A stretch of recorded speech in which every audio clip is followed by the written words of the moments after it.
Next, we have Kitty Oppliger. She is a first-year Master's of Public Health student in Nutritional Sciences. After gardening for many years, she sought to expand her plant palette by foraging for wild foods.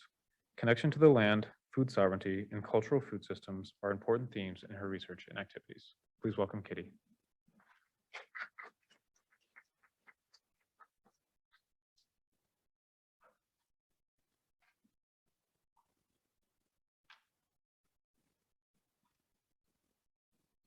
Hello.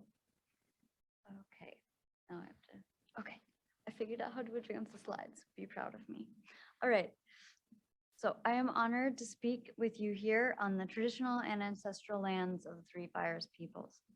Prior to imperialization of this land and others, indigenous folks the world over had a special relationship with all the beings they shared the earth with, animal, plant, and fungi.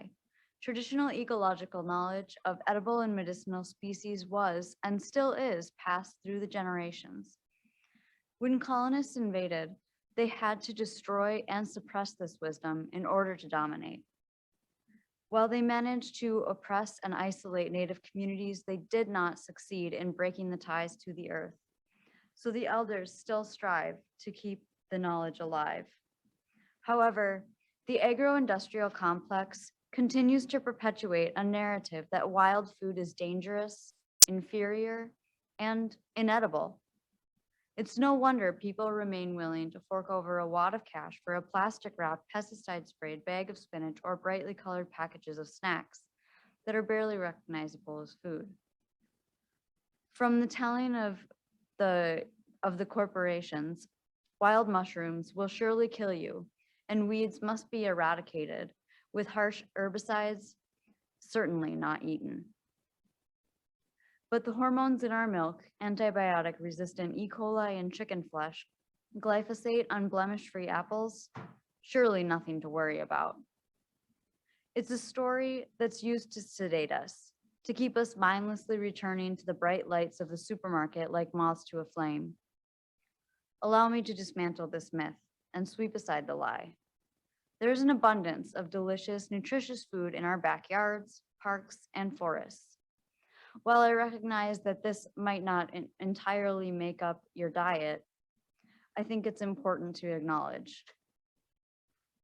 I started as a gardener, but during COVID, some friends and I accepted a challenge to further reduce our dependence on grocery stores because nobody really wanted to spend a lot of time there.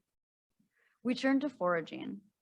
Gathering education, along with the plants and mushrooms that I found, I learned how to distinguish between phyla of fungi, how to cook a variety of invasive plants, and which edible flowers can top salads and soups with a flourish.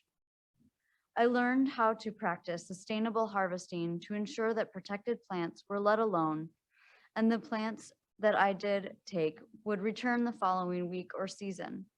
Most species were actually considered nuisances, like dandelions and lamb's quarters. Gradually, my vocabulary of backyard foods grew, and spinach was replaced by pigweed. Violet leaves thickened my soups. Store-bought creminis gave way to a whole world of fungal flavor. Once you begin to forage, the world explodes in abundance. I became a better cook, learning to experiment with whatever I could find that week. I became more in tune with the weather cycles, identified the trees that were likely to host chicken or hen of the woods, two of the most sought after fungi. Besides all of the great benefits of saving money, energy, and getting time in nature, my health also improved. Wild plants produce a plethora of phytochemicals to protect themselves and survive, since they aren't coddled like garden or farm-raised plants. These chemicals translate to increased nutrient concentration for humans. So incorporating some wild foods into your diet can be a really great step from only store-bought or garden-raised foods. So how can you get started? Definitely do your research. There are plenty of foraging folks, both on Instagram and YouTube and other places online, offering advice and education. There are also foraging groups that meet in person for native plant walks and harvest potlucks. Finally, we can all advocate to make foraging more accessible, acceptable, and approved. Legalized foraging is a movement aiming to end legal obstacles for foraging, most of which are not based on evidence. So here I have some pictures of just some wild plants that I harvested this summer. They're oyster mushrooms, thimbleberries, which I don't know if you guys are familiar with those, but they're very common in the Upper Peninsula where I'm from.